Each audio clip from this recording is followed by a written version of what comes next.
We only wanted to get older people to know they don't have to sit in a chair. They can get out and do things. That was our goal. Not to be on TV or anything like that. We wanted to get the older people up on their feet. People are hungry for examples of a life well lived in at every age, because we're all on that conveyor belt of time.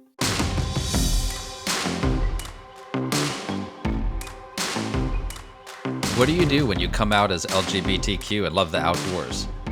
What do you do when you see the outdoor space ruled by older white cis men and desire a diverse community of outdoor lovers? Accept it, change it, create it. I am Justin Yoder, and this is LGBT Outdoors. Hello, everyone, and welcome to another episode of the LGBTQ Outdoors podcast. I have Patrick hosting with me today for a special episode that we are going to get to in a little bit. Hey, everybody. But before we do that, we have new merch that's finally up on the store. We do. And we're excited about that because it when you rename your organization to be more inclusive, your old logo no longer is suitable. So we're going through and updating our entire merch store, and that'll be growing, I think, as time goes on. But it's back out and rolling. We're working on getting some new designs up and adding to it and whatnot. But yeah, everybody can go over and check out the store. I've got our new classic blue t-shirt with our LGBTQ Outdoors logo. So that's fun. And it's always fun to represent the organization when you're outside. So yeah, and it's even more fun to find like LGBTQ Outdoors merch or stickers in the wild. I forget where we were, but we saw a sticker the other day. And we were like, yay, that's exciting. We're growing and expanding. Yeah. So that's fun. Let's jump in with our guest today. Yes. So we have Brad Ryan and Grandma Joy, both from Grandma Joy's Road Trip, joining us today. Super excited. We've had them on before. Brad's become a family to us, and it was an instructor at LGBTQ Outdoor Fest last year, and is going to come back this year with Grandma Joy. We're going to talk about that in a little bit as well. But welcome to the podcast, and give us a introduction to who both of you are. Well, my name is Brad Ryan. I'm Joy Ryan. Yeah, and we are just a normal grandma-grandson duo from Southeast Ohio. We're kind of like, culturally, we're more West Virginia than Ohio, which some people will make fun of us about. But, we had a really, I attribute a lot of my love of the great outdoors to my grandmother, because my earliest memories when I was a little boy involve being exposed to wild animals and wild places, because she took me there. And, our life went through a variety of twists and turns along the way. My parents got divorced. We became estranged for almost a decade. I went off and hiked the Appalachian Trail, thinking a lot about how I wanted to come back to my life post-trail and mend fences and hopefully minimize future regret in terms of just keeping that estrangement alive. And we went hiking at our local state park, the same park where she took me when I was a little kid. And she told me she'd never seen a mountain, and the seed was planted then that I wanted to go on an adventure with her. But then I got accepted into graduate school and then vet school. And 5 years later, we finally take a road trip to the Great Smoky Mountains National Park. She climbs a mountain and goes camping, smiling the entire time, really blowing kind of shattering my expectations or my set of assumptions about what life at 85 looks like. Mm-hmm. And then we just organically came up with this plan to travel to all 63 U.S. national parks. It took us 7.5 years to do that. And in May of 2023, she broke the world record as the oldest person to begin and complete a complete circuit of all 63 U.S. national parks. Awesome. Her Instagram followers got bossy and demanded that I continue traveling with her. So she already had a passport because we needed one to go to the National Park of American Samoa. And while we were there, we traveled across the international date line to Western Samoa, and those were our first and second passport stamps. And then, yeah, we just sort of said, well, we've got a passport now, so let's try to see as much of the world as we can. And so the 7 continents became the new goal. 7 seemed less daunting than 63. Yeah. I bet. I love how he starts off with just a normal grandson and grandmother. Right. Like, yeah. Yeah, I think that's about anything but normal. Maybe to you, you seem like it, but to started off us, it's just like you started off normal. There you go. I would love for you to share a little bit about that first camping trip that you did in the Great Smoky Mountains, and because Yeah. when you went, Grandma Joy, you weren't out at that time, right? That's right. So the first U.S. National Park road trip, I was in my 4th year of vet school, and I reached out to her during a low point for me, mental health wise, and for our university. I don't know how much forgive me, Justin. I don't remember if I shared this story last time or not. You'll have That's to. okay. It's worth sharing it all again. So Okay. Yeah. it's good. Yeah. So, you know, type A classic perfectionistic personality types tend to make their way into professional programs like vet school, and that can lead to some adverse mental health outcomes for a lot of people, either in vet school or later on after they graduate. The same holds true for pharmacists, medical doctors, a variety of these sort of like high achieving academic professional programs.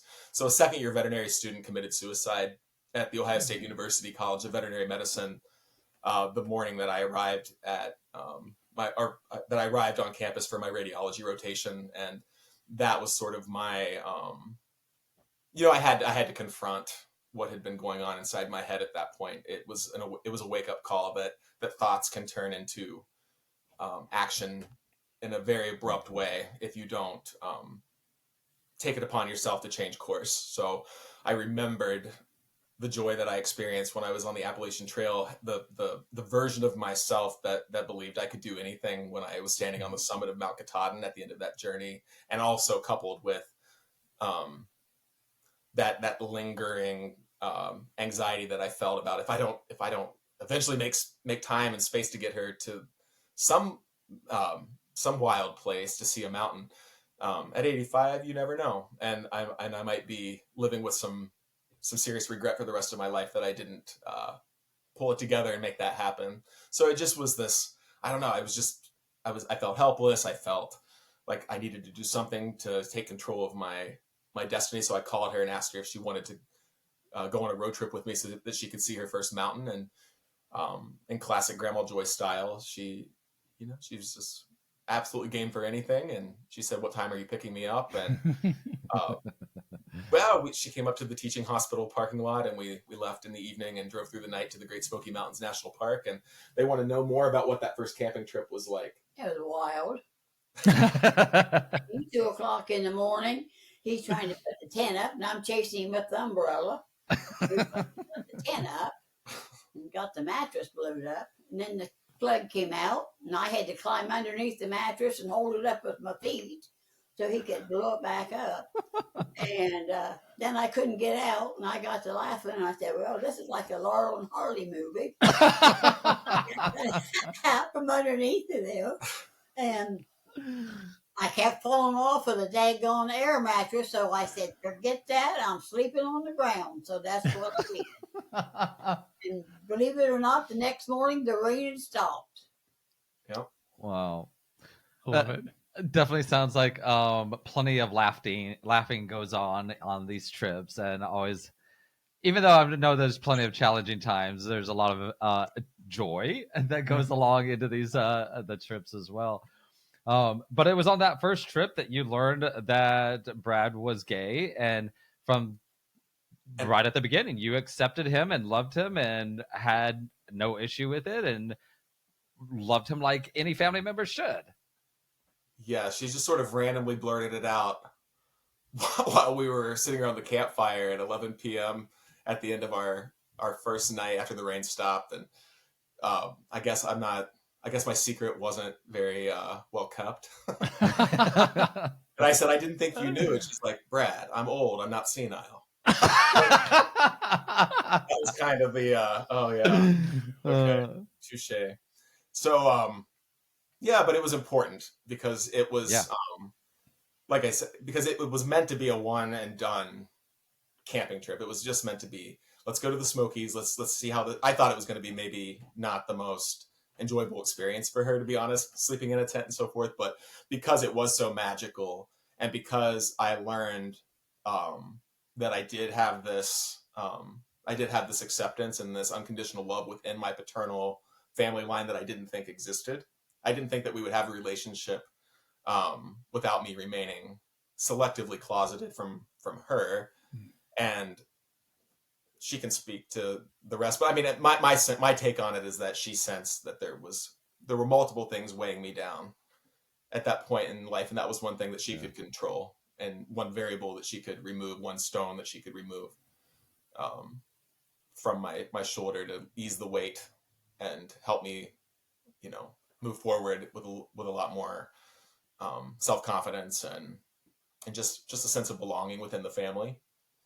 So, and that's a big piece of why we kept going. I think that had she, I don't know. It's hard to say how things would have turned out otherwise, but the truth is that I learned something about her that allowed our relationship to become more solid, and that created a foundation for us to further the adventure. Yeah. Nice. Yeah. I like that so much. Just seeing your guys' relationship, it's just incredible. And for anybody that's listening, just as a reminder, we do have our episodes on YouTube now, so that anybody that wants can be watching. And I would highly recommend this would be one that you more watch, because you just fall in love with Grandma Joy as you see her and you get to hear her stories. But what was it then that from that trip then that you decided to do another trip, and how did that evolve into Grandma Joy's road trip? Well, the short answer is that I graduated from vet school, and I spent my first year in New Hampshire, and just, it just wasn't, it was a job. You spend your whole life trying to become this thing, whatever. If the dream is a career, an award, some sort of status, and then you get it, and then you realize, that doesn't really fill my cup completely the way I thought it was going to. And so there was just this recognition that I was most happy in my life when I was hiking, when I was in the great outdoors, when I was doing this with her. And when I dropped her off at her house at the end of that trip to the Smokies, she was crying on the porch and thanking me for taking her on this trip. And I thought, I'm going to go on with my life. And now she's back to what existed before, which was a daily walk through the Duncan Falls Cemetery. And so I just thought, no, this was mutually beneficial. So I thought I was just going to take her to Yellowstone. It was just going to be a second road trip. And then I learned about the U.S. national parks in the process of planning for that one trip. And then I got greedy. Like, no, let's go out for a month. I'll quit my job, and then I'll allow some time in between when my next job starts, so that we can go see. I wanted to see all the most iconic or the most famous national parks. So Yosemite, Yellowstone, Glacier, Zion, Joshua Tree, Grand Canyon, and more. But it was a goal at the beginning. Just, hey, why don't we just chip away at this, see how many we can see. But a lot of them felt impossible to reach, and but seemingly impossible things are possible. I just didn't think that it was going to end up like being a viral story the way it was, because we didn't have any intention of that.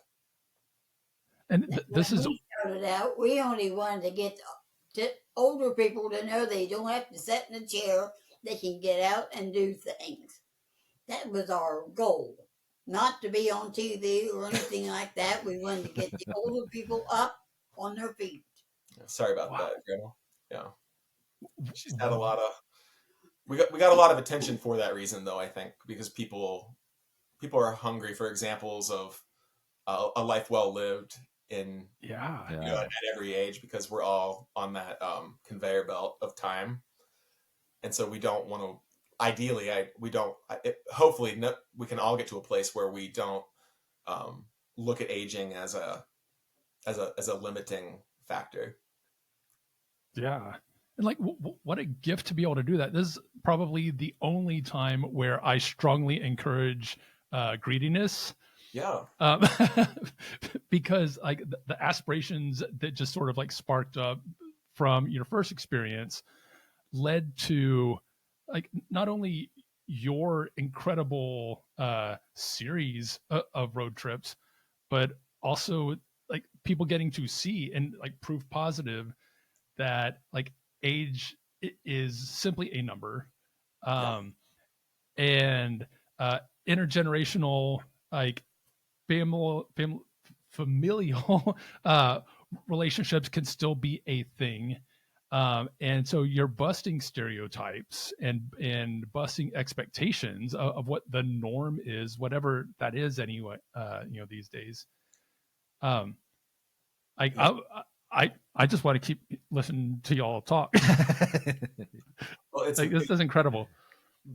I think goal setting is one of the ingredients to pushing back against the you know. Let me rephrase this. I mean, people will ask all the time, like, what's your secret? You know, you're 95 and you don't mentally, physically, and obviously what we're seeing you do every day on Instagram does not comport with what I think of as a 95-year-old lifestyle or a 95-year-old. So what's the magic sauce for that? And so I think that, you know, the idea of saying, well, let's just try, even though we don't have enough money or vacation days or any of these or any contacts within the National Park Service to be able to go see the 8 national parks of Alaska or go to American Samoa or Hawaii or the Virgin Islands or any of these hard to reach places. But it's not, even if it seems out of reach, it's the mere fact that you set this ambitious goal that you're working towards that keeps you actively engaged with your life, especially at this age. So I'm a big believer in how devastating that can be to a person who feels invisible, who feels that the best days of their life are behind them, that there's nothing to look forward to, that if you can, and that we weren't consciously thinking of that, but it was this idea that no, we're going to have connection. We're going to go out to the world. We're going to make new friends from all over the world, all over the country. We're going to fill our life with experiences and adventure that reminds us that we are still alive, and that when you go home, and the door closes behind you and you're back in your house watching TV, that you're not falling apart mentally because there's nothing else to look forward to, that there's an adventure coming up in a few months. And so I gotta keep my daily walks up so that I'm ready for that trip and so forth. So all those things kind of come together. If you have connection, you have goals that you're working towards, you have physical activity every day, and that you have purpose. I think you bring that all together, and then 85, and now she turns 95 in 3 weeks, less than 3 weeks. 2 weeks, 18. Oh, wow. Happy early birthday. That's amazing. Yeah. And so Glad to make it. Yeah. Yeah. You know, it makes you feel good just to be able to get out of bed every morning. Yeah. Another day ahead of me. Wonder what's going to happen. Yeah. That's the way you kind of have to look at things. That's a great way to look at it. Grandma Joy, what did you think when Brad started talking about doing international trips? So what was your reaction to when I started saying we're going to go overseas? I thought, well, we can give it a whirl. If it don't work, we can get back home. No big deal. Yeah. Nice. That's a great attitude to have about it. That's a great attitude to have about anything in life, really, right? Like, it's worth a shot, at least. It just in simple terms, the willingness to say yes. For sure. like to something scary, to like a big adventure, to a small adventure, to something that's foreign and new and probably uncomfortable, and to climbing under an air mattress so that your grandson can blow it up, in the rain, like the first time you go camping, like just the simple willingness to say yes, I think has made all the difference. Like, what a lesson. Yeah, definitely. What was your first international trip and some of your other bigger trips that you've done? And I know that I think it was maybe your second to last trip was Antarctica, and we're going to talk more about that a little bit towards the end. But I'd love to hear some more about your international travels, because it comes back to what Grandma Joy was saying, just getting out there and doing it and being active and getting out of the chair. But I feel like there's so many people that get to that age where they just feel like they have a hard time going to a national park here, let alone traveling internationally. Yeah, I mean, and it's one of those things where, I mean, it was uncharted territory for both of us, because I've traveled internationally, but taking somebody her age who can be prone to, I mean, yeah, if she gets injured or has a complication from, a blood clot from flying for so many hours overseas and that kind of thing, it's a very like it's a different level of consequence when you're like in Antarctica, where there's no civilization and you would have to be medically evacuated by a helicopter that would take, I mean, it's just all these variables that you would never have to really worry about as much if you were traveling by yourself at a younger age. It's been something that it always sort of ratchets up Mhm. the logistical planning that we have to do, and all the different scenarios I have to think through before we ever take off. But I'm sorry if I forgot your question. I rambled too long. No, you're totally good. I was just curious about getting started with the international trip. Which one was your first one? And I'm sorry, like, Justin. no, that's you're totally fine. And like what that was like, being able to do that for especially somebody that was older, because like you were saying, like once you get older, travel can become harder, and there's more challenges that go Yeah. along with it. Yeah, so you have to plan accordingly, and seek a lot of advice from people who've been, down similar roads, and of course speaking to her doctor about what we can do to minimize risks and so forth. So we don't get to sleep a lot on these international flights because we're up every hour doing laps, and she's on blood thinners, so we have to be more careful about falling and so forth. But she has to be on blood thinners to minimize the chances of clots in her lungs and all these things. So Yeah. the first trip was when I think we had some confidence that we could do this. I mean, flying, but we also broke it up. So we flew to Hawaii, spent a little time there before we flew on to the National Park of American Samoa. So even though that's a U.S. territory and it's part of the United States, technically, they have their own immigration system. So that's why she ended up with a passport at age 91. And then we were there, and everyone said, well, it'll never be cheaper to get to Samoa. And so we flew across the international date line on right before my birthday. And then we flew back after my birthday ended in Samoa, and I got to relive my birthday in American Samoa. So I turned 43 for 48 hours. Nice. Yeah. Oh, cool. So we were looking at this passport, and I thought, like, I think that's what I learned. Like, I had no plan for how we were going to get to these places. It was just, there was a lot of media attention around having finished this big goal of the 63 U.S. national parks, and her breaking this age record for having done so. And so I'm just like, well, we manifested this against all odds. We pulled it off. So let's, we're not, like, don't say Branson, Missouri. No offense, Branson, but like, what's next? Yeah, we're gonna do the 7 continents, and now here we are, like, less than 2 years later, and we've been sponsored by corporations that have gotten us to 5 out of 7 continents. So you just know, and I realize that's a huge privilege, but at the end of the day, though, it's still something that we manifested by putting this inexplicable idea into the universe and then be in, very intentional about it, being very committed to it. And yeah, so that's what's happened. So I think it's funny because my first international trip was in 2001, May of 2001, and I wanted to go to Africa my whole life, and she was the one who took me to the airport when I was, I was 19 and I turned 20 over there. And I remember being so sad that, I was driving in these herds of elephants and wildebeest, and how much that would have meant to her to see something like that. And in my mind, just knowing her socioeconomic status and all the things, that was something that I was going to have to work for years to pay off. This was a big luxury to be able to travel overseas, coming from the roots that I come from. And so it was this idea in my mind, like, that's just something she's never going to see.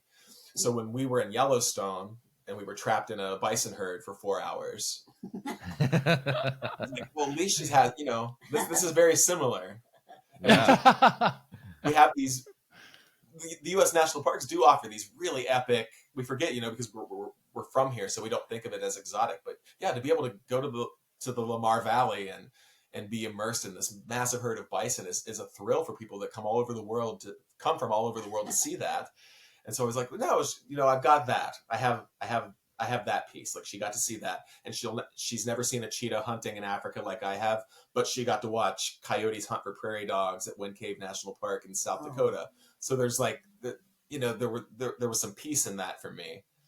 And so then to suddenly find myself in 2 months after we finished the U.S. National Park goal in Kenya together, and and I'm taking her to all these parks that I got to see, and she got to watch a cheetah hunting, and she got to watch the migration of zebras across the Maasai River, and so it came full circle, and then there's always the possibility for more if you are set on doing that, and you keep hope alive.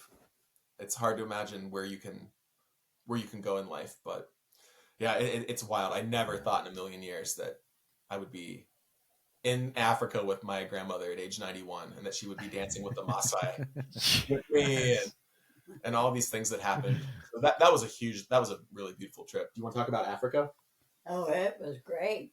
We just saw animals everywhere, and got chased by an elephant. The guy said, hurry, get in the truck. Here comes an elephant. Well, that'd be something weird. So we did that. And then we saw, we had all kind of monkeys and all kinds of, and when we were back to our camp, they would hang them from the trees and just carrying on. And what was those things that was running around on the ground?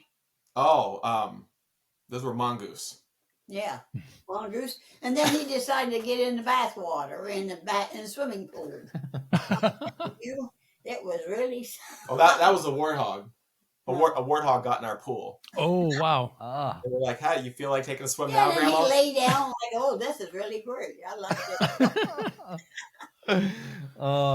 Like, you have had so many experiences and adventures. Like, I know that it's got to be hard to have a favorite one, but if each of you had a memory that you would definitely like want to save and want to be able to share with people, for each of you, which would that be?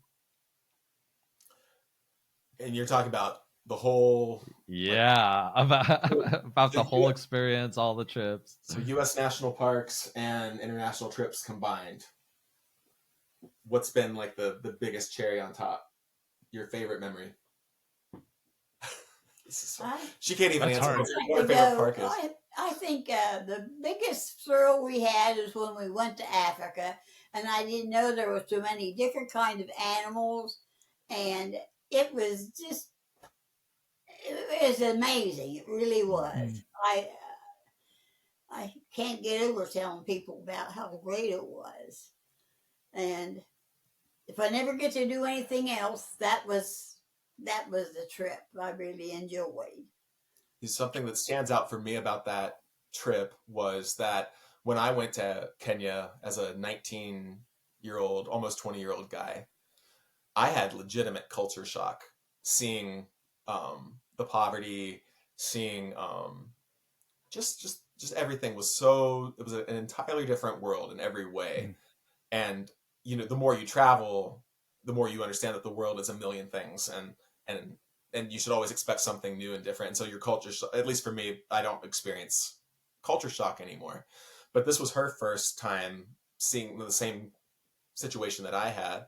And yes, Kenya has changed a lot. Africa has been um, socioeconomically rising up over the last 2 decades. So you see more, like, you have cell phone service in the Masai Mara. Like you can update your Instagram in the middle of the Masai Mara. That would have been completely same. I mean, that was unheard of 20 years ago. So it's a different world, but a lot of things have stayed the same. And what struck me was I remember being in that Maasai village when I was 19 and seeing, this boma where everybody is walking around their village with the goats and the cattle all running around, and everybody's barefoot and in the mud and the muck, and seeing that kind of convergence of wildlife, livestock, and people is a big part of why I wanted to go to veterinary school and study diseases that move between animals and people and all that stuff.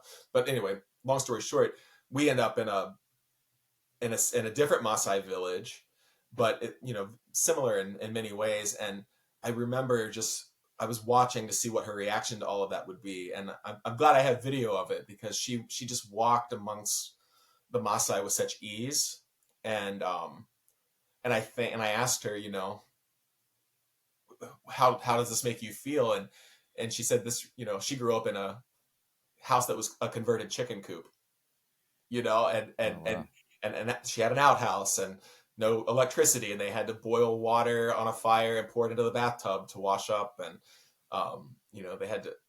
She lived through the Great Depression, and so it wasn't jarring to her to see No. that kind of Felt lifestyle. like I was home. So Yeah. it's, that was a beautiful thing to be able to see. Yeah, and they might be poor, but they don't know it. Everybody's cheerful. They always wear bright colored dresses and everything, orange and red, and all the little kids are laughing and jumping and running around. They don't know they're poor. And she didn't either, So, It's you know, absolutely true. it's really great. We've had the 1 second. Go ahead, Patrick. we've had the opportunity to go to Kenya twice. Oh, okay. And I had the same experience, like from an Americanized perspective. We see like poor, poverty, whatever. But these kids are some of the most joyful, loving, alive humans that I've ever met. And I was just really taken aback. And they were not only like caring and gentle with us, they were like protective of us, like, watching out for our stuff. Like, it was a really, really like humbling experience, if I'm being fully honest. Because I get challenged like any sort of preconceived notions that I had walking in. So I totally, I get what you're saying. It's a beautiful thing. It's very humbling to be able to you think about even the things that I complain about, my whatever it is, something that's going on at work, you know whatever it may be, and then you realize that there are people whose day-to-day reality is that they're going to get up and they're going to leave their village with a large walking stick, and they're going to meander through wild Africa with their herd of cattle, always being on alert for an elephant or a buffalo that may be hiding, waiting to ambush them, and that's scarier to them than if they come face to face with a lion, because a lion is something that you can be brave enough to confront, and they won't, as long as you don't run, they're not going to attack you. So the lion, we would rather see a lion today on foot than potentially something that really could kill me. And so I've got to be able to always stand downwind and use my sense of smell and hearing to make sure that doesn't happen. I mean, and they talk about that so matter of factly, just as if I was saying, I get up and make a cup of coffee and then I drive to work and sometimes I'm in traffic. I mean, but that is their day-to-day circumstance. And so you just, yeah, I mean, it just completely, yeah, it completely opens up your life when you can travel and experience new cultures, and also look at what real bravery is, look at what real hardship is, and that if they can do that with a smile on their face, Mm-hmm. then That's right. then Yeah, you can do better as well. absolutely. I think you nailed it. It's such a powerful experience. It's to get to travel like really anywhere, and getting to see that humanity exists outside of your house, outside of your hometown, outside of your state, and how vastly different it is. I want to hear more about your international travels, but we're going to take a quick little break here to hear from some of our fantastic sponsors. So we'll be right back. Locust Yoga creates mats and towels designed to support your yoga practice and build meaningful connections. Their designs foster connection, bringing people together to create spaces and shared growth and understanding. They also focus on intentional community, providing tools to support your journey and mark meaningful moments with purpose. Find them on Instagram at locustyoga.shop or on the web at locustyoga.shop. And here's a deal just for you. For a limited time, buy any mat and get a free towel with code OUTDOORS. Locust Yoga, because yoga is more than a practice, it's a connection. At LGBT Outdoors, we're thrilled to have Montucky Cold Snacks back in our mission. Montucky supports our passion for making the outdoors a welcoming space for everyone, and they've been supporting nonprofits across our country since 2012. After an epic day on the trail, nothing beats a cold, snackable Montucky beer. So get outside, enjoy the adventure, do some good, and raise a Montucky to inclusivity and the great outdoors.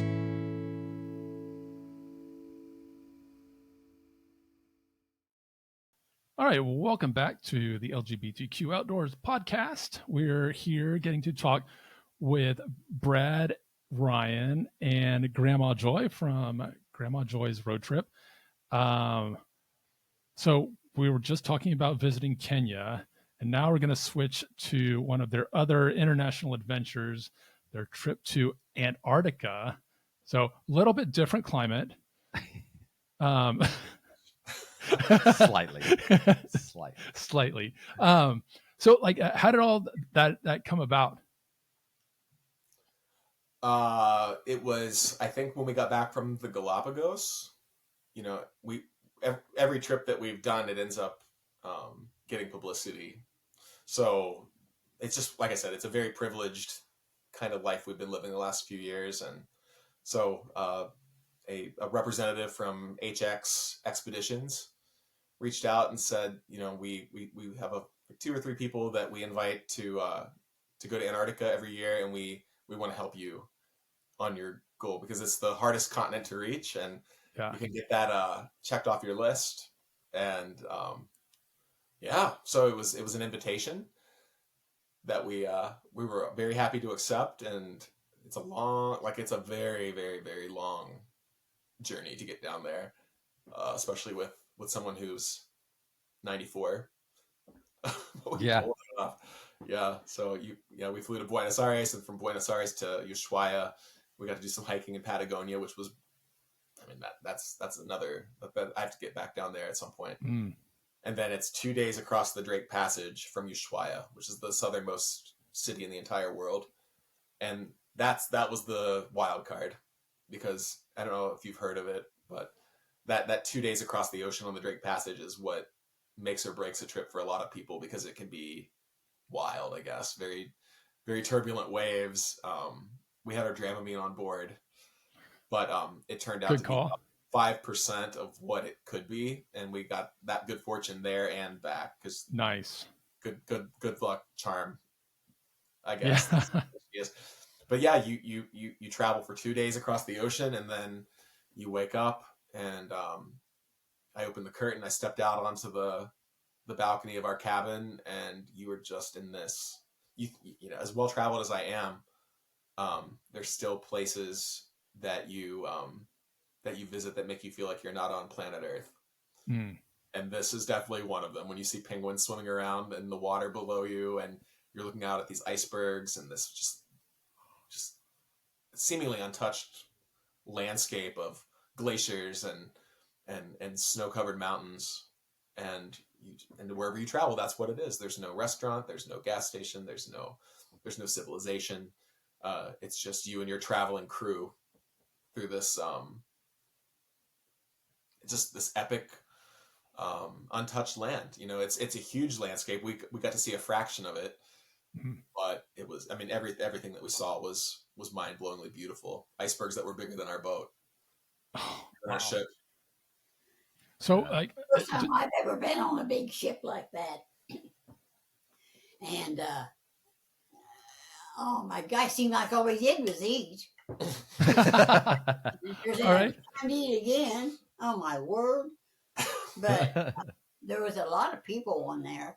And then we got to see all the little animals. Yeah, I mean, really, the most incredible thing about Antarctica is that you're out there with just the wildlife. So if you're lucky, you see elephant seals, leopard seals, things like that. We saw a lot of humpback whales, some minke whales. I mean, it was nonstop whales. Like that's all we saw. And then of course penguins everywhere. And I forget how many species are down there, but we saw three different species while we were making our way around the mainland down there. So yeah, do you want to talk about some of your penguin encounters? Oh, the little penguins, they like to follow one another and look like little soldiers marching around there. And then if they get too hot, they flap their wings. I thought, well, how in the world could you get too hot? You're That's right. all it is out there. But really, I didn't think it was any colder in Ohio. We get wow. 19 degrees below zero. And so it didn't feel to me like it was any colder than there. But we had them darn boots on, and they must have weighed 10 pounds apiece. Here. It was awful. I'm telling you, I was glad to get out of them contraptions. Oh, word. Yeah. Got to keep your toes warm, though. They gave you like a lot of supplies and equipment for this, right? As far as like coats. Yeah, I and mean, everything boots is and very everything.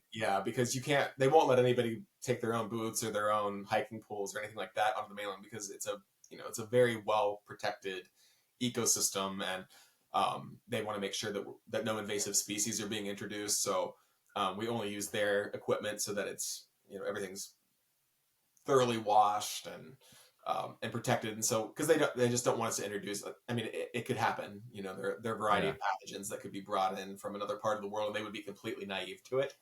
Yeah, and then when you come back, you have to go and wash your boots off in this sanitary Water solution. Yeah. So yeah. See, I wouldn't have even thought about that. Yeah, it's a lot of makes getting total off the sense. ship and getting into what can't I remember the name of it? Zodiac, a little Zodiac boat, like a little rubber boat that's motorized, and then we. And the sides was that big around, and my legs ain't that long. So I somebody to give me a push. That's funny. Grandma Joy, what was your favorite part about Antarctica? Yeah, the favorite thing that you got to see and do in Antarctica. Well, them little penguins, because we never seen this around here. Yeah. But we got trapped on opposite sides of so a lot of what we did were there are a lot of islands that are off the coast of mainland Antarctica, but one day we actually stepped foot on the mainland, and there were questions surrounding whether or not she's the oldest person that's ever stepped foot on the Antarctic mainland. We'll never know the answer to that question, but whatever. But I mean, it's not a normal thing for a 94-year-old to be walking around on the Antarctic mainland. And we had to climb up this little hill where all the penguins were. And of course, you have to keep distance between where you're standing and where the penguins are walking back and forth. So when there was an opportunity for me to walk to the other side of the Penguin Highway, which is just a path in the snow, so I could get some photos of her. then like this, just one after another, these penguins just would not stop. So we got trapped on opposite sides of the penguin highway, and then her legs locked up, her knees locked up from standing so Oh no. so tensely for so long, and that led to a whole debacle trying to get her back down the hill back into the Zodiac boat. So like I said, like it, but I was just so grateful that she was there, and I always know, like when we have these little setbacks, that as bad as it may look at any given moment, that as soon as we get some food in her belly and get her warmed up and everything, that she bounces right back. At least her attitude does. So it was just like I was like, this is not a normal situation for like, you know, to be trapped on another side of a path because the penguins won't stop Yeah. coming through, and they're like preventing you from getting back to your 94-year-old grandmother who's like quickly decompensating on the other side of the penguin highway. But I mean, it was, but you know, what a privilege it was to just even to step foot on that continent, and they said that there are only 2 million people in the world who've ever been there, which is like way less than, I think it's like 0.02%. I can't, Jeez. of the entire global population, out of the 8.1 billion people that are on Earth, only 2 million have been to Antarctica. So it was, you know, it's just, I was very, very, and I've been that way for many years since we started traveling together. Like I never take for granted when I'm someplace new that I'll ever see it again. So I really tried to be, you know, grateful and present throughout that entire experience, because it was such a, I mean, even if it, you know, even if hours and hours and hours would go by, I would just sit there and stare at this world that was passing by, because I just didn't know if I would ever see it again. Well, yeah, because it's, I mean, by and large, untouched. Even like the national parks, which are great for their natural beauty, there's still a certain level of like, you know, manicuring and curating of paths and roads and all that stuff. And that's not to negate that or the importance of national parks. But when you're on Antarctica, like it's as it has always been, basically, with like next to zero trace of humanity. Right. Like, how does that make you feel when you're there, just sitting and watching, like realizing that I'm about as far away from other humans as I can possibly get? Well, I mean, I think that that's, like I said, because it was so, it you know, you're conscious of how far and how many legs of travel it has taken to get you to that point. And then your everyday reality is that there's no, like, we're not seeing very many cruise ships down here. This is in a world where humans have infiltrated every corner of the earth, it seems.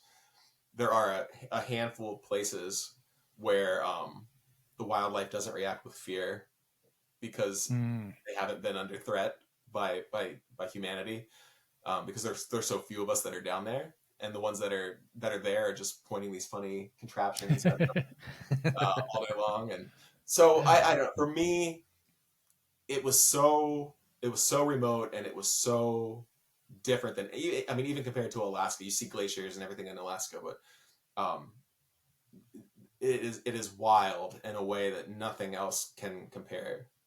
And that is what there's something about being in a space like that that really gets you in touch with your aliveness, for lack of a better word. Just that, you know, no, life is really miraculous. Like, this is like life on planet Earth is really a special, crazy opportunity, this conscious existence that we have. And so I think that's the way I felt down there. I just felt like it was so peaceful and quiet. You could hear your own heart beating practically. There wasn't any noise whatsoever. Yep. It was just amazing to sit there and think, well, I can't hear a thing.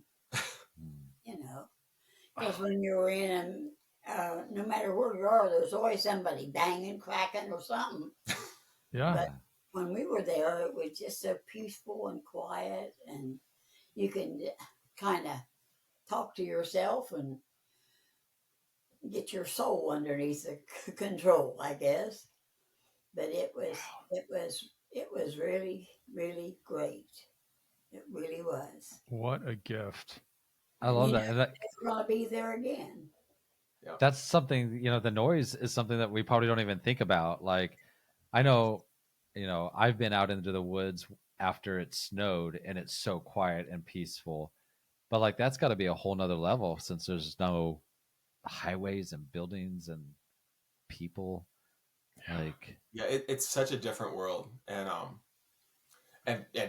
we only got to see it. Like I said, we're seeing it from the water, but I imagine flying over it or being on a snowmobile or whatever it may be would be even more yeah.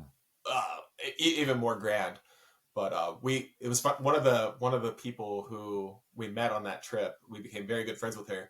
Her name was Suniva Sorby, and she was part of the first all women's group that journeyed to the South Pole, and they did it on with just cross country skiing and pulling their supplies on their sled, and she and three women made it all the way to the South Pole together, and she's the godmother of the particular ship that we were on with HX Expeditions, and anyway, amazing. How cool. Yeah. And so like I just love connecting to people that have that hunger for adventure. Even it doesn't have to be that extreme, but that's what's so special about the community that you've created too, is that we have both of these deeply fundamental things in common about us. Like we have a similar lens on the world, and that we through the adversity that we've shared different variations of the same theme, but through the adversity that we've experienced in this community, that we've all found an opportunity for growth and for healing in these outdoor spaces. That's what everybody experienced at the Outdoor Fest last year, and every year. That was my first one, but there was a morning that happened when we all had to go home because it was almost utopia. Not only in terms of the scenery but also just that belonging that was so immediate, that sense of belonging and psychological safety that we had there. So you find that connection with anybody who loves the great outdoors, but when you bring it together with our unique lens on life, it makes it even more important, I think. Definitely so. And I mean, you mentioned, LGBTQ Outdoor Fest. You were an instructor last year, and we're planning on having you back with Grandma Joy for this year. So, do you remember last year they thought she was going to jump out of a? Yes, yeah, they thought she was a surprise guest. Out of a cake or something. And that did not happen, but we did surprise them with a drag queen last year. Right. So that was fun. But looking ahead with Grandma Joy's road trip, what do you see the future, or any plans that you have in the future?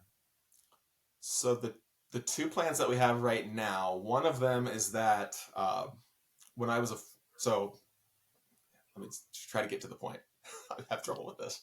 So I'm a wildlife veterinarian by training. I haven't worked in that world for a while, but I was in Malawi during my 4th year of vet school. After we had done our Smokies trip, I went back to Africa and I worked at the Cheetah Conservation Fund in Namibia, and I worked for the Longway Wildlife Center in Malawi, and I met a really amazing wildlife vet. Her Instagram handle is the Jungle Doctor, and we've maintained a very close friendship over the years. And she reached out to me not long ago, and I've never announced this publicly, so you guys are the first ones to hear this, but we're going on we have a really crazy adventure planned for this summer. So we are going to go to South Africa, and we're going to load up some rhinos at a game farm, and we're going to move them across country and release them into a national park. And so, wow. So now Grandma Joy's road trip is involved in rhino relocation. Do you got room for an extra person on that trip? If you need a documentary crew. Yeah, there will be spaces available for people to join us. So we need about 5,000. We're trying to raise about $5,000 per rhino, and it's very, relatively speaking, it's pretty easy to breed rhinos in captivity when they have an outdoor space and they have a bit of freedom and they're happy and content. They'll breed, and they'll make lots of babies over time. And so we don't have an issue with breeding rhinos. We have an issue with having safe places for them to be able to be reintroduced without being sitting ducks to poachers. And so the infrastructure is there, the security is in place for these rhinos to be reintroduced. So that's what we're going to be doing this summer. And then our first Asia trip is going to be in September. It doesn't conflict with outdoor.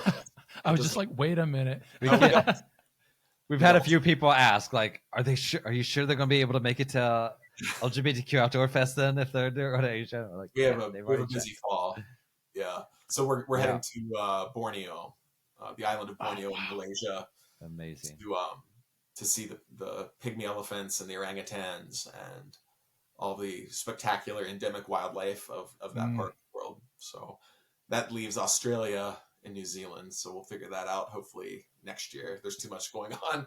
It's coming and up. I'm writing a book at the same time. So like this year is like, it's amazing that I'm not like full head gray. Yeah. So if anybody's interested in coming to Outdoor Fest, just go to our website and you can meet Brad and Grandma Joy in person. But then also in October, Brad and another one of our team members, Oded, are leading a trip to Great Smoky Mountains National Park. And we have information about that as well. So there's opportunities to get connected in person with Brad for sure.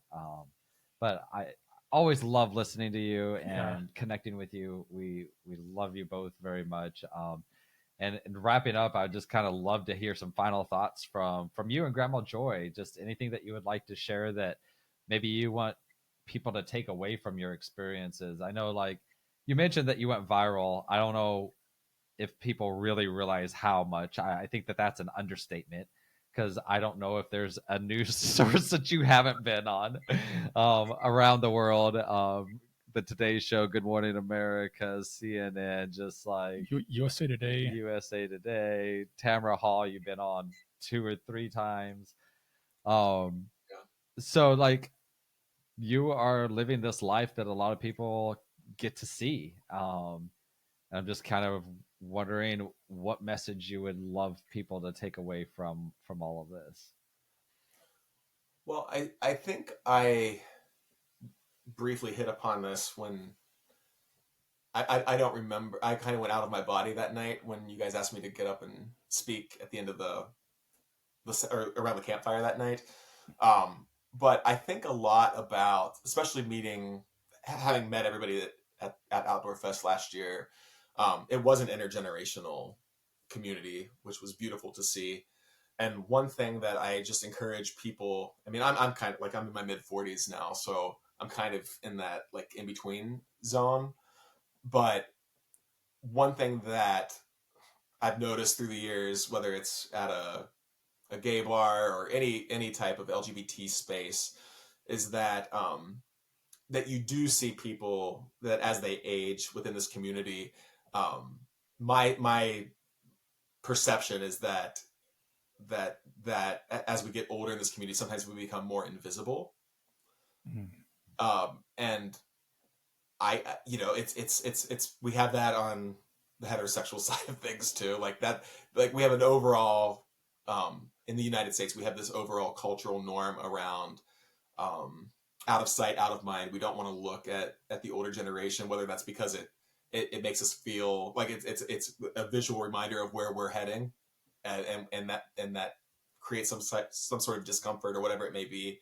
But I just encourage people to have, to the best of your abilities, empathy comes easier to some than others, but to have empathy of what that would feel like to age and be a part of a society that no longer sees you. And I did not experience that at Outdoor Fest, but I think that that's my kind of call to action, is just understanding that like we're all, if we're lucky enough to live that long, that's where we're all going to end up. And do we want to do we want to live long enough to then become invisible to others? That's something that we have control over, whether that's inviting people along for the ride, people that use, and we can do that for each other in our own community. I believe that capacity exists with a much greater likelihood, especially within our LGBTQ plus outdoor community, to make sure that we're always linking up and locking arms with people across the generational divide. That's something that we can model for people in their teens and their 20s, so that, you know, as we're moving up, that's seen as that's just what you do. We don't forget our own, Yeah. and we bring people along for the ride. So that's important to me, and I'll probably be speaking about that in some way, shape, or form this fall. Grandma, what's your message to the world? This is your platform. Give us some Grandma Joy advice. Well, try to stay positive, because no matter your circumstances, there's always people worse than you. So enjoy life as you go along. So try to look up, not down. And if somebody asks you to go somewhere, don't say no. Golden advice. Great advice. Great advice. Do you have any final thoughts, Patrick, that you want to hit on before we wrap up? I just want to thank you for your time. Thank you for using your collective experience and platform for being a voice for good, and being a voice for authenticity, and being a voice for being willing to accept a challenge. Because all those things I think are in short supply. Yeah. And, the fact that you get to explore with compassion and curiosity, and you share that with the world, is really, it's really something else. So, like, just personally, like, thank you. Yeah. Oh, well, we appreciate being a part of this family, and it's going to be a really great it's going to be a great fall for us to be able to share the Great Smoky Mountains with those who want to come and be a part of that. And then for everybody else, I was very, very, a lot of people don't have a grandmother figure like Grandma Joy. I'm very fortunate that I do, not just because, not very few people get to live to be 95, and to have a grandmother who's very has always been very independently open-minded about diversity, and create and having love and compassion for marginalized communities, such as ours. So I hope that those people who don't have that in their life, that they'll find some comfort and inspiration in meeting her this fall. She's tipped a few drag queens in her day. So. Love that. I'm not surprised by that at all. So she'll be ready if we should have an encore of Shantae, right? Yeah. Yep. Shantae is planning on being back. We haven't officially said that anywhere yet, so people are getting to find out now. No, she wasn't. We're not going to do it as a surprise this year. That was just a surprise last year, but she's planning on being back. We're definitely doing Pride Night again, and it's going to be amazing time in September. So we're excited that you're going to be there. How can people find out more about you and follow you on your journey? So the best way is to follow us at Grandma Joy's Road Trip on Instagram, and we have a Grandma Joy's Road Trip account on Facebook, but they're linked. So that's the best way. If anybody wants to get in touch with me about the Great Smoky Mountains National Park expedition that we have planned this fall, you can reach out to me at my personal email, which is BradRyanDVM. D as in dog, V as in Victor, M as in Massachusetts, or I guess Doctor of Veterinary Medicine is easier. That's what it is. That's what it stands for. So BradRyanDVM@gmail.com. And yeah, if you have questions about the itinerary or your ability to do these hikes and so forth, just reach out to me and we'll chat about it. But I hope we have a full crew. Yeah, me too. Well, and you guys might be there too, right? We're hoping. We're hoping so. Yep. Good. So, it's been a pleasure to have you both on the podcast again. As always, I'm so excited you have become like family to LGBTQ Outdoors and to us, and I'm so excited for the future and everything that we're going to be doing together. So it's going to be a great year. It's going to be a great year too. Yeah, thank you so much, guys. It was great to talk to you, nice young man. I'll tell you that. Oh, thank you. You too. It was great talking to you as well. And to all of our listeners, thank you for tuning in again to the LGBTQ Outdoors podcast. To learn anything about us, go over to the website, lgbtqoutdoors.com. Check it out. You can see all of our events we have coming up. Sign up for our newsletter. If you really love what we're doing, join the Trailblazer Society and become a monthly partner with us and help us make the outdoors a more diverse and inclusive space for everyone. And until next time, get out there. Thanks for tuning in to this episode of the LGBT Outdoors podcast. You can catch up on past episodes on your favorite podcast streaming platforms. Stay connected with us on Instagram at LGBT Outdoors and join our vibrant community at facebook.com/groups/LGBT Outdoors. Support our mission to promote LGBTQ+ inclusion in the outdoors by becoming a member of the Trailblazer Society at lgbtoutdoors.com/trailblazers. For more information about LGBT Outdoors, LGBT Outdoor Fest, local chapters, adventure trips, or to sign up for our newsletter, head to lgbtoutdoors.com. If you're enjoying the episode, don't forget to rate, review, and follow us. Your support makes a difference.